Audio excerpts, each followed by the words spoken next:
So ತಲತಲಾಂತರದಿಂದ rule book ಮಾಡಿರೋರಿಗೆ ಗೊತ್ತಿರುತ್ತೆ ಈಗ 10 generation ಬಂತು ಅಂದ್ರೆ ಇವ್ರಿಗೆ ಇದು ಹೇಗೆ ಹೆಲ್ಪ್ ಆಗುತ್ತೆ ಅಂತ. Think on the next generation. ಇವತ್ತು ನಾನು ಏನೋ ಒಂದು ರೂಲ್ ಮಾಡ್ತೀನಿ ಅಂದ್ರೆ next 10 generation it should follow and it should be good. That is how they did it. ಎಲ್ಲ ರೂಲ್ಸ್ನು ಅದೇ ಥರನೇ ಮಾಡಿದ್ದು. ಬಟ್ ಡಿಪೆಂಡಿಂಗ್ ಆನ್ ಏನು ಅಂದರೆ ಆ ಟೈಮ್ ತಕ್ಕಂಗೆ ಸ್ವಲ್ಪ ಚೇಂಜ್ಗಳು ಮಾಡ್ಕೋಬೇಕಾಗತ್ತೆ, ಇಲ್ಲ ಅನ್ನಲ್ಲ. ಬಟ್ ವಿತೌಟ್ ಇಂಟೆನ್ಷನ್ ಸುಮ್ಮನೆ ಮೂಢನಂಬಿಕೆ ಅಥವಾ ಆ ಥರದಲ್ಲಿ ಏನೂ ಮಾಡಿಲ್ಲ. For everything there is a reason. Okay. So ಆ ಜನ್ರೇಷನ್ ಅವ್ರು ಹೇಳಿದಾಗ ಯೋಗ ಮಾಡಿ ಅಂತ ಹೇಳಿದಾಗ ಏನಕ್ಕೆ ಮಾಡಿ ಅಂತಿದ್ರು ಅಂತ ನಿಮಗೆ ಅನಿಸುತ್ತೆ? ಬಿಕಾಸ್ ಅವರಿಗೇನು ಇವಾಗಿಂದು ಲೈಫ್ ಸ್ಟೈಲ್ ಆಗಲಿ, ಇವಾಗಿಂದು ಸ್ಟ್ರೆಸ್ ಲೆವೆಲ್ಸ್ ಆಗಲಿ, ಇವಾಗಿಂದು ಮೈಂಡ್ ಸೆಟ್ ಆಗಲಿ ಅವ್ರಿಗೆ ಅಷ್ಟು ಗೇಜ್ ಇರುತ್ತಾ? ಸೊ ಅವರು ಏನಕ್ಕೆ ಹೇಳ್ತಿದ್ರು ಯೋಗ ಮಾಡಿ ಅಂತ, ಇವಾಗ ನಾವೇನಕ್ಕೆ ಹೇಳ್ತೀವಿ ಯೋಗ ಮಾಡಿ ಅಂತ? ಆ್ಯಕ್ಚುಲಿ ನಾವೇನು ಹೇಳ್ತೀವಿ ಅಂದರೆ ಅವ್ರು ಯಾರೂ ಯೋಗನೇ ಮಾಡ್ತಾ ಇರಲಿಲ್ಲ. ನಿಮ್ಮ ತಂದೆ ತಾಯಿ, ಅವ್ರ ತಂದೆ ತಾಯಿ ಯಾರೂ ಯೋಗ ಮಾಡ್ತಾ ಇರಲಿಲ್ಲ. ಯೋಗ ಅಂದ ತಕ್ಷಣ ನಮ್ಮ ಮೈಂಡಲ್ಲಿ ಏನು ಬಂದ್ಬಿಡತ್ತೆ ಅಂದರೆ ಅದೇ ಹೇಳದ್ನಲ್ಲ, ಏನು ಮ್ಯಾಟು, ಆಕ್ಟಿವಾ, ಇದೋನು ಮಿರರು, ಇದು ಬಂದ್ಬಿಡತ್ತೆ. ಹೌದಾ?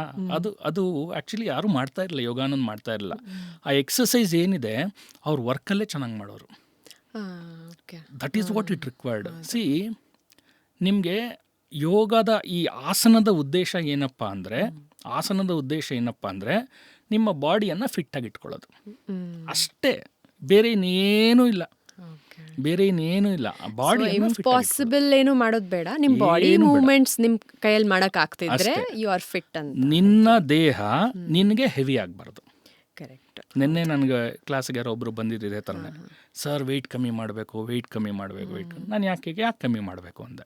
ಇಲ್ಲ ಡಾಕ್ಟರ್ ಹೇಳ್ಬಿಟ್ಟಿದ್ದಾರೆ ವೆಯ್ಟ್ ಕಮ್ಮಿ ಆಗಬೇಕು, ತುಂಬ ವೆಯ್ಟ್ ಕಮ್ಮಿ ಆಗಬೇಕು. ನಾನು ಹೇಳಿದೆ, ಸಿ, ವೆಯ್ಟ್ ಅನ್ನೋ ಕಾನ್ಸೆಪ್ಟು ನಮ್ಮ ಇದರಲ್ಲಿ ಇಲ್ಲ. ಓಕೆನಾ? ದ ಥಿಂಗ್ ಈಸ್, ನಿಮ್ಮ ದೇಹ ನಿಮಗೆ ಭಾರ ಆದರೆ ನಿಮ್ಮದು BMI ಸರಿಗಿಲ್ಲ ಅಂತ ಅರ್ಥ. ನಿಮ್ಮ ದೇಹ ನಿಮಗೆ ಭಾರ ಆಗಲಿಲ್ಲ ಅಂದರೆ ದಟ್ ಮೀನ್ಸ್ ಇವಾಗ ಒಂದು 2 ಕಿಲೋಮೀಟರ್ಸ್ ನೀವು ಇಲ್ಲಿಂದ ವಾಕ್ ಮಾಡ್ತೀನಿ ನಾನು ಅಂದರೆ, ಇಫ್ ಇಟ್ ಈಸ್ ಗುಡ್, ನೀವು ಹೆಲ್ತಿ ಆಗಿದ್ದೀರಿ ಅಂದರೆ ಆರಾಮಾಗಿ ವಾಕ್ ಮಾಡ್ಕೊಂಡು ಹೋಗ್ತೀರಾ. ನಿಮ್ಗೆ ಯಾವಾಗ BMI ವೇರಿಯೇಷನ್ಸ್ ಇರುತ್ತೆ ಆವಾಗ ನಿಮಗೆ ಇದು ಬೇಕಾಗತ್ತೆ, ಏನು ಕ್ಯಾಬ್ ಬೇಕಾಗತ್ತೆ, ಅಂಥವು ಬೇಕಾಗತ್ತೆ. ಸೊ ಆವಾಗ ನಿಮ್ಗೆ ಅರ್ಥ ಆಗುತ್ತೆ ನನ್ನ ಬಾಡಿ ಫಿಟ್ ಇಲ್ಲ ಅಂತ. ಆವಾಗ ಯೋಗವನ್ನು ಮಾಡಬೇಕು. ಆಗ ಯೋಗ ಅಂದರೆ ಆಸನವನ್ನು ಮಾಡಬೇಕು. ಓಕೆ, ಆಸನವನ್ನು ಮಾಡಬೇಕು ಫಿಸಿಕಲ್ ಫಿಟ್ನೆಸ್ಗೋಸ್ಕರ. ಅದು ಬಿಟ್ಟರೆ ಇನ್ನೇನಿಲ್ಲ. ಇನ್ನೊಂದು ಇಂಗ್ಲೀಷಲ್ಲಿ ನೀವು ಕೇಳಿರ್ತೀರ, healthy body is like healthy mind ಅಂತ. But first thing is healthy body ಬರಬೇಕಲ್ಲ. ಹೆಲ್ತಿ ಬಾಡಿನ ಇಟ್ಕೊಂಡ್ರೆ ಹೆಲ್ತಿ ಮೈಂಡ್ಗೆ ಕಾನ್ಸಂಟ್ರೇಟ್ ಮಾಡಬಹುದು. By product. ಹೌದು. Once you see yourself fit and fine, ನಾನು 2 ಕಿಲೋಮೀಟರ್ ಹೋದ್ರು ನನಗೆ ಹಫ್ ಅಂಡ್ ಪಫ್ ಆಗ್ತಾ ಇಲ್ಲ, ಐ ಫೀಲ್ ಫೈನ್ ಅಂತ ಅಂದಾಗ ಮೈಂಡ್ ಕೂಡ ವಿಲ್ ಟೆಲ್ ಯು ಅಲ್ಲ, this time you are doing good. ಆಮೇಲೆ healthy mind is also very important. Yes, that is so important. Okay, ಎಷ್ಟೇ ಫಿಟ್ ಆಗಿದ್ರು ಅವನ ಮನಸ್ಸಿನಲ್ಲಿ ಆಲೋಚನೆಗಳು ಸರಿಗಿಲ್ಲ ಅಂದ್ರೆ he is not healthy. Yes, that is very important.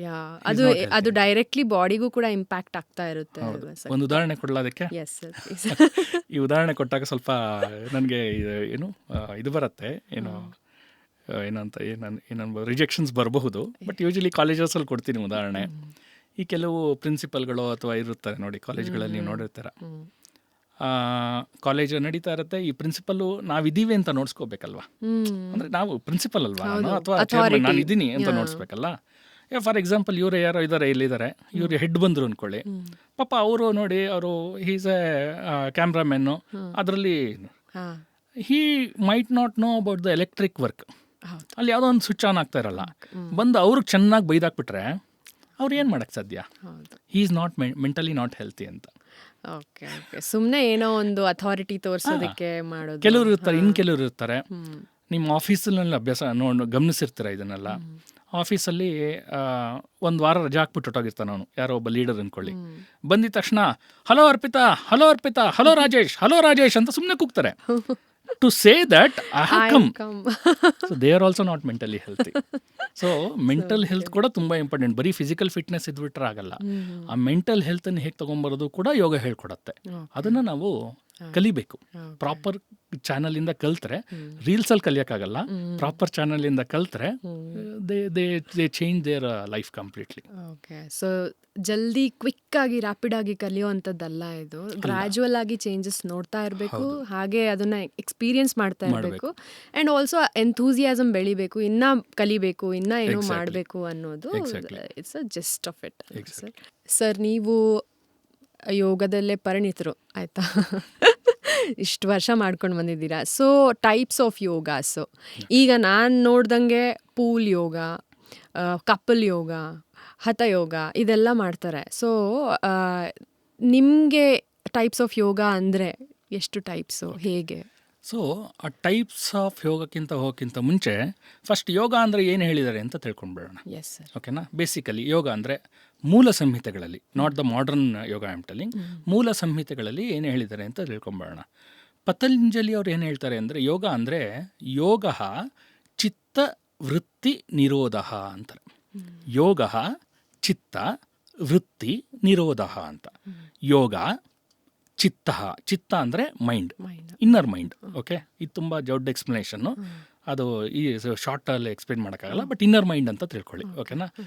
ಚಿತ್ತ ವೃತ್ತಿ ಅಂದರೆ ಅದರಲ್ಲಿ ಬರುವಂತಹ ವಿಷಯಗಳು. ನಿರೋಧ ಪ್ರಿವೆಂಟಿಂಗ್. ಅಂದರೆ ಒಂದು ಉದಾಹರಣೆ ಕೊಡಬೇಕು ಅಂದರೆ, ಫಾರ್ ಎಕ್ಸಾಂಪಲ್ ನಾನು ನಿಮ್ಮ ಮನೇಲಿ ಕೂಡಿಸ್ಬಿಟ್ಟು ಕಣ್ಣು ಮುಚ್ಚಿ ಅಂತ ಹೇಳ್ತೀನಿ. ಕಣ್ಣು ಮುಚ್ತೀರಾ ನೀವು. ಕಣ್ಣು ಮುಚ್ಚಿದ ತಕ್ಷಣ ಏನಾಗುತ್ತೆ, ಒಂದು 5 ನಿಮಿಷಕ್ಕೆ ನಾನು ಕಾಣಿಸ್ತೀನಿ ಅಥವಾ ಅವ್ರು ಕಾಣಿಸ್ತಾರೆ, ಒಂದು 5 ನಿಮಿಷ ಕಾಣಿಸ್ತಾರೆ. ಆಮೇಲೆ ಸ್ವಲ್ಪ ಹೊತ್ತಾದಮೇಲೆ ಆ ಕ್ಯಾಮ್ರಾ, ಆ ಸೌಂಡ್ದು ಏನೇನೋ ಅದು ಕಾಣಿಸುತ್ತೆ. ಅದು ಆದಮೇಲೆ ಸ್ವಲ್ಪ ಹೊತ್ತಾದಮೇಲೆ ಇನ್ನೊಂದು 5 ನಿಮಿಷ ಆದಮೇಲೆ ನಿಮ್ಮ ಮನೆ ವಿಷಯಗಳು ಏನೋ ಬರುತ್ತೆ. ಒಂದು 5 ನಿಮಿಷ ಆದಮೇಲೆ ಇನ್ನೂ ಒಂದು 10 ನಿಮಿಷ ಆದಮೇಲೆ ನೀವು ಹಂಗೆ ಕಣ್ಣು ಮುಚ್ಚಿದ್ರೆ ನಿಮ್ಮ ಹಳೇ ನೆನಪುಗಳು, ಸ್ಕೂಲ್ ಡೇಸ್ದೋ, ಕಾಲೇಜ್ ಡೇಸ್ದೋ, ಅಥವಾ ಯಾವುದೋ ಒಂದು ಟ್ರಿಪ್ ಹೋಗಿದ್ದೋ ಅದೆಲ್ಲ ಜ್ಞಾಪಕ ಬರುತ್ತೆ. ಅದೇ ಚಿತ್ತ. ಅದು ಚಿತ್ತದಲ್ಲಿದೆ, ನಿಮ್ಮ ಮೆಮೊರಿ, ಇನ್ನರ್ ಮೈಂಡ್ ಮೆಮೊರಿನಲ್ಲಿ ಅದಿದೆ. ಸೊ ಅದೆಲ್ಲ ಆಚೆ ಬರುತ್ತೆ. ಸೊ ಏನು ಹೇಳ್ತಾರೆ ಪತಂಜಲಿ ಅವರು? ಯೋಗ ಚಿತ್ತ ವೃತ್ತಿ ನಿರೋಧ ಅಂದರೆ ಅದರಲ್ಲಿ ಬರುವಂತಹ ವಿಷಯಗಳನ್ನು ಪ್ರಿವೆಂಟ್ ಮಾಡಬೇಕು. ಆವಾಗ ನಿನ್ನ ಮನಸ್ಸು ಕಾಮ್ ಆಗತ್ತೆ.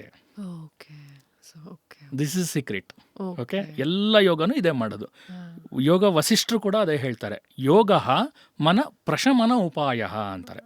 ಅಂದರೆ ಯೋಗವನ್ನು ಮನಸ್ಸನ್ನ ಶಾಂತಿ ಮಾಡೋದಕ್ಕೆ ಇರುವಂತಹ ಒಂದು ಟೆಕ್ನಿಕ್ಕು, ಮನ ಪ್ರಶಮನ ಉಪಾಯ. ಅದೇ ರಾಮಂಗೂ ಕೂಡ ಹೇಳ್ಕೊಡ್ತಾರೆ ನೋಡಿ. ನಾವು ನಮ್ಮದು ಪ್ರಾಬ್ಲಮ್ ಏನು ಅಂದರೆ, ನಾವು ಎಲ್ಲರನ್ನೂ ದೇವರು ಅಂತ ದೂರ ಇಟ್ಬಿಡ್ತೀವಿ.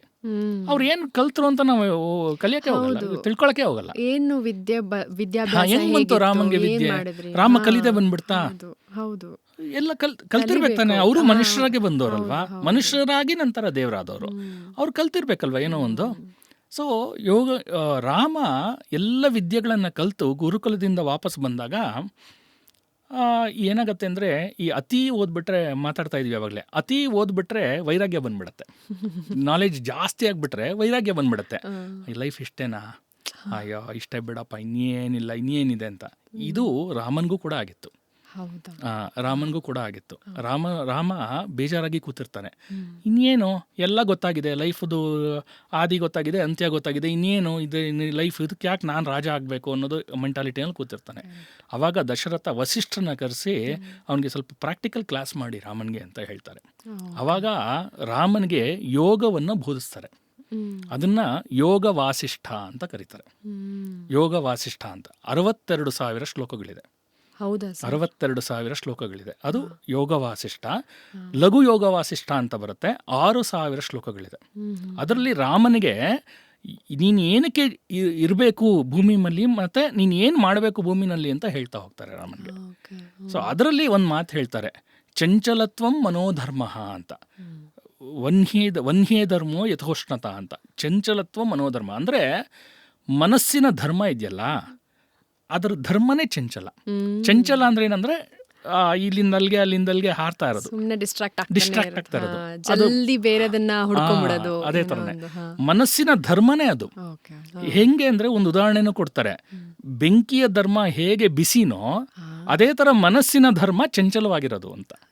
ಸೊ ಈ ಚಂಚಲವಾಗಿರುವಂತಹ ಮನಸ್ಸನ್ನ ಕಾಮ್ನೆಸ್ ಮಾಡೋದಿದೆಯಲ್ಲ, that is nothing but yoga. Yoga.